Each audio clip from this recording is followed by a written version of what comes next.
नमस्कार मित्रों, मैं डॉक्टर पांडुरंग चिलगर, किसान शिक्षण प्रसारक मंडल उदगीर द्वारा संचालित महात्मा फुले महाविद्यालय अहमदपुर में हिंदी विभाग में सहायक प्राध्यापक के रूप में सेवारत हूँ। कोरोना महामारी की वजह से ऑनलाइन शिक्षा इस उपक्रम के अंतर्गत बीए प्रथम वर्ष के ऐच्छिक हिंदी के सभी छात्रों का सबसे पहले मैं हार्दिक स्वागत करता हूँ। मित्रों, स्वामी रामानंद तीर्थ मराठवाड़ा विश्वविद्यालय नांदेड़ द्वारा शैक्षिक वर्ष 2019-20 से बीए प्रथम वर्ष ऐच्छिक हिंदी के पाठ्यक्रम का पुनर्गठन किया गया। उसमें पहला प्रश्न पत्र जो है कथा साहित्य का परिचय पिछली कड़ी में मैंने आपके सन्मुख रखने का प्रयास किया है, जिसमें उपन्यास और कहानी का प्रारंभिक परिचय आपके सामने रखा, जिसमें पाठ्यक्रम में एक उपन्यास है खंजन नयन, जो महाकवि सूरदास के जीवन पर आधारित अमृतलाल नागर द्वारा लिखित ये उपन्यास है, जो जीवनीपरक उपन्यास है, जिसके संदर्भ में हम विस्तार के साथ अगली कड़ी में चर्चा करेंगे।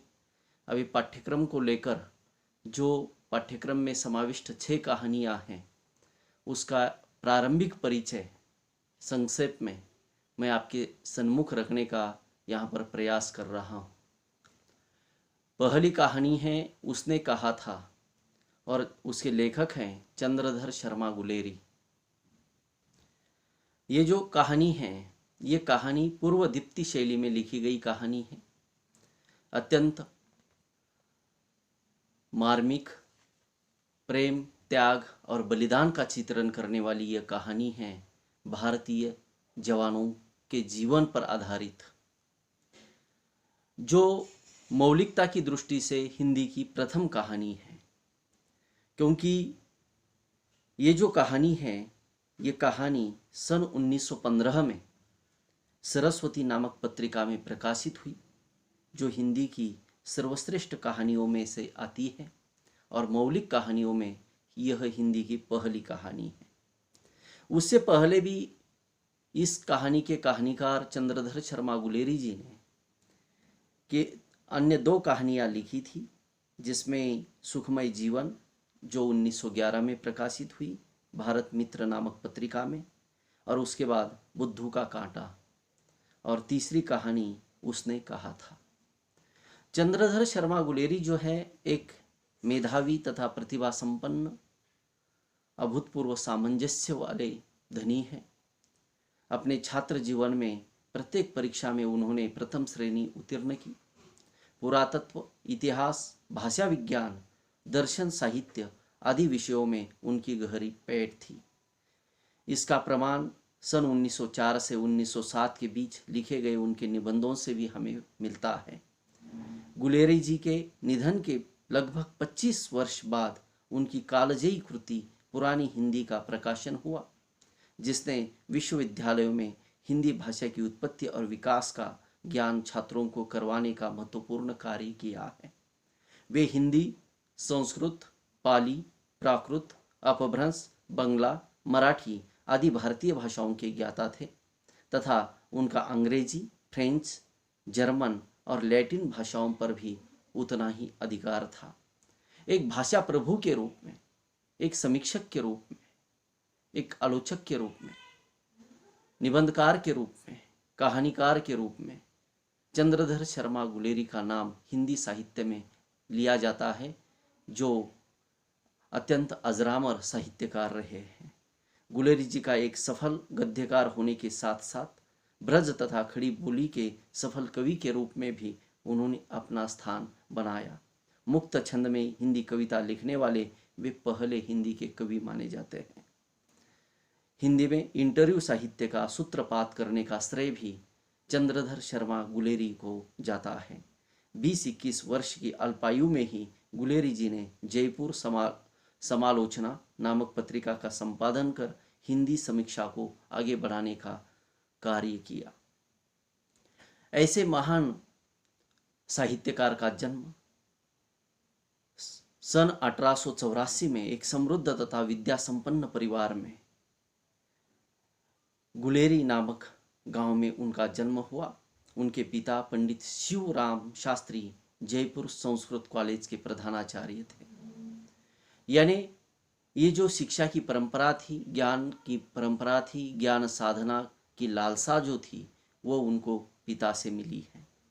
उनके द्वारा लिखित उसने कहा था, ये जो शीर्षित कहानी है गुलेरी जी की, मैंने बताया कि सर्वश्रेष्ठ कहानियों में से एक है, हिंदी की प्रथम मौलिक कहानी है तथा उनकी अचल कृति का आधार स्तंभ।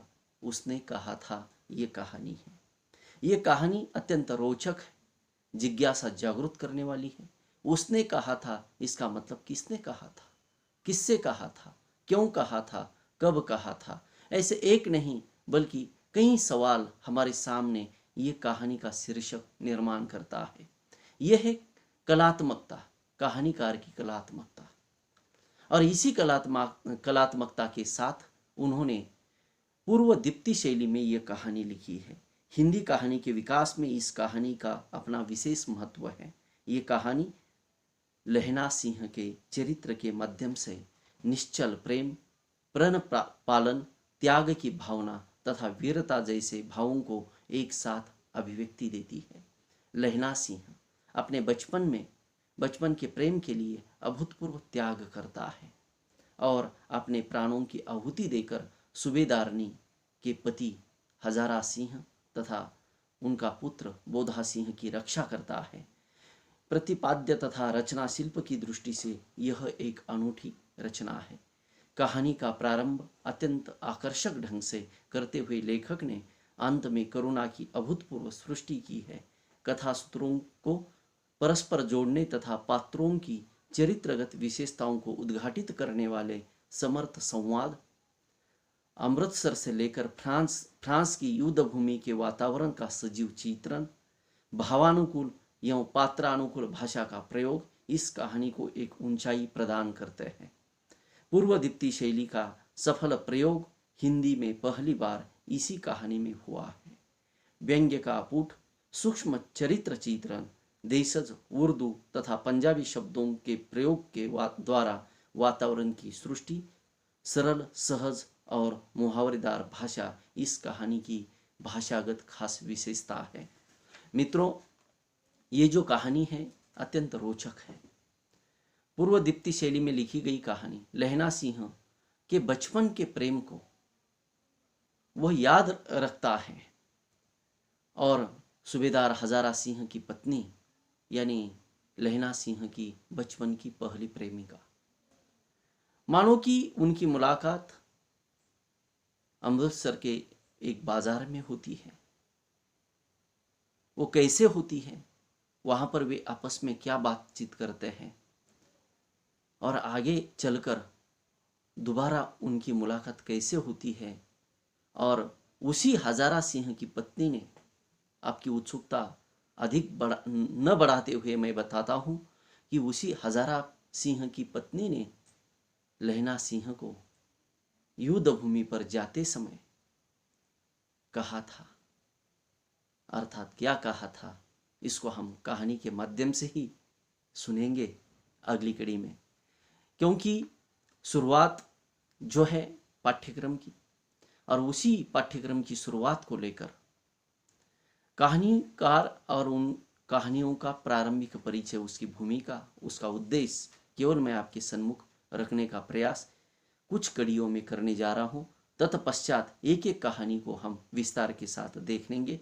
अगली कहानी जो है सुजान भगत इस शीर्षक के माध्यम से लिखी गई मुंशी प्रेमचंद द्वारा लिखित ये कहानी है। मुंशी प्रेमचंद हिंदी कथा सम्राट है, उपन्यास सम्राट है, एक मसीहा है हिंदी साहित्य के, जिन्होंने प्रेमचंद इस नाम से हिंदी में साहित्य लिखा। नवाब राय इस नाम से उन्होंने उर्दू में भी साहित्य लिखा था, लेकिन उनका मूल नाम जो है धनपत राय, अजैब राय श्रीवास्तव, ये उनका पूरा नाम है। मित्रों, ये जो मुंशी प्रेमचंद हैं, जिनका जन्म 31 जुलाई 1880 के दिन उत्तर प्रदेश के बनारस के नज़दीक लमही इस गांव में एक निर्धन परिवार में हुआ। प्रेमचंद 7 साल के थे कि उनकी माता का देहांत हुआ और 15 वर्ष की आयु में उनके पिता चल बसे। ऐसा दुर्भाग्यपूर्ण बचपन मुंशी प्रेमचंद को मिला। कई समस्याओं का सामना करते करते इस धनपत राय ने अपना नाम साहित्य जगत में अजरामर किया, जिनको हिंदी का गोरकी कहा जाता है। आदर्शोन्मुख यथार्थवादी साहित्यकार के रूप में मुंशी प्रेमचंद को जाना जाता है। मुंशी प्रेमचंद ने साहित्य की परिभाषा देते हुए कहा था, साहित्य क्या है तो जीवन की आलोचना है। और वास्तविक जीवन की आलोचना मुंशी प्रेमचंद ने अपने साहित्य में की।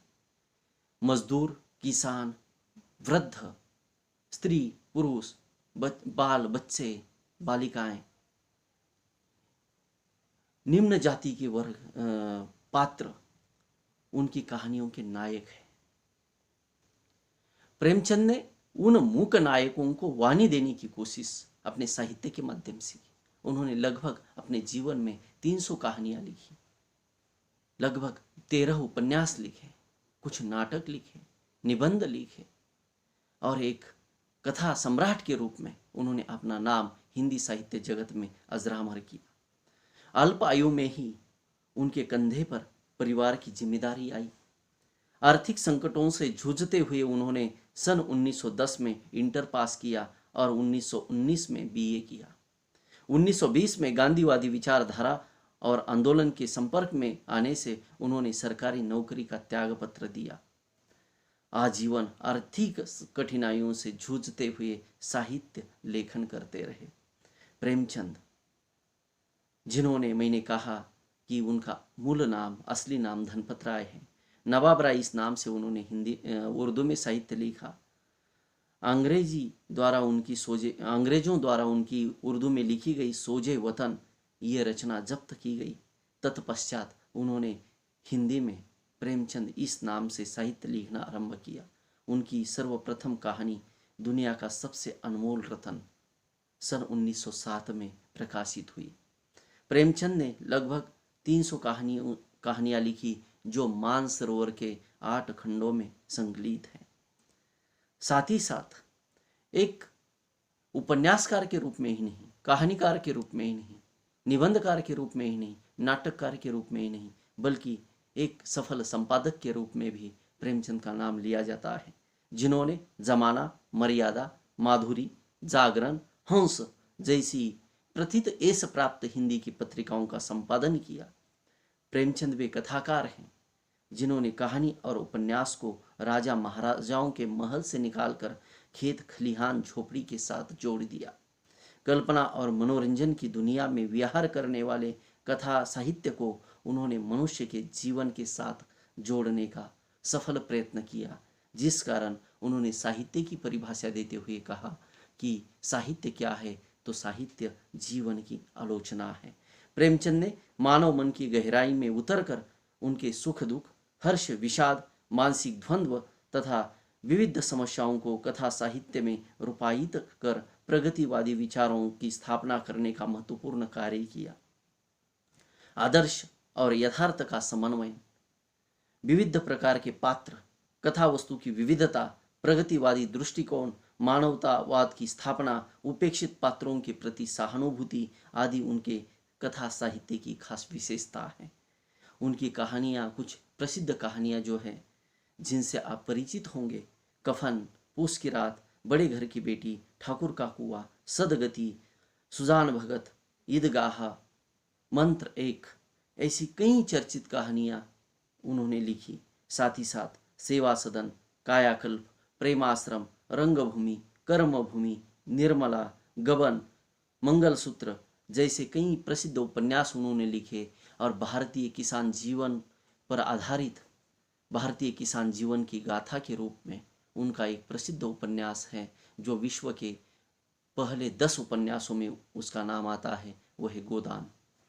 गोदान के माध्यम से भारतीय किसानों का जीवंत चित्रण मुंशी प्रेमचंद ने किया है।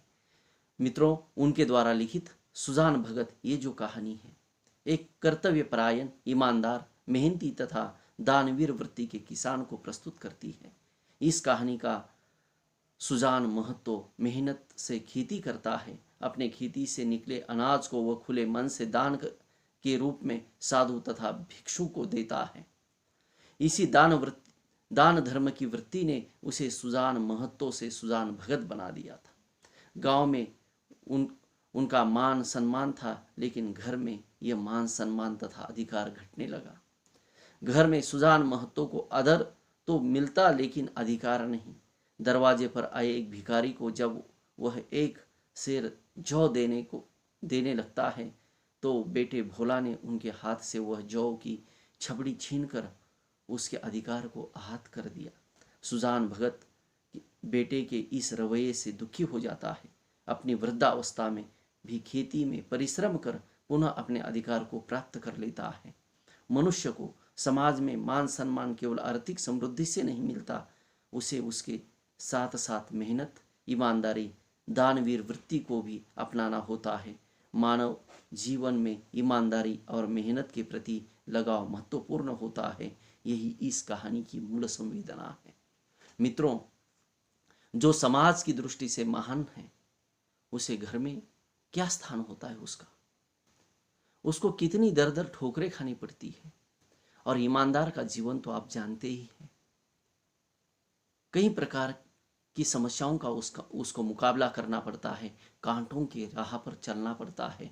ऐसे ये सुजान भगत, उनके जीवन को सामने रखते हुए मुंशी प्रेमचंद जी ने आदर्श मुख्य यथार्थवादी ये कहानी लिखी, जो आपके स्वामी रामानंद तीर्थ मराठवाड़ा विश्वविद्यालय के हिंदी प्रथम वर्ष के हिंदी ऐच्छिक के पाठ्यक्रम में है। कथा साहित्य में 2 कहानियों का परिचय संक्षेप में मैंने आपके सम्मुख रखा।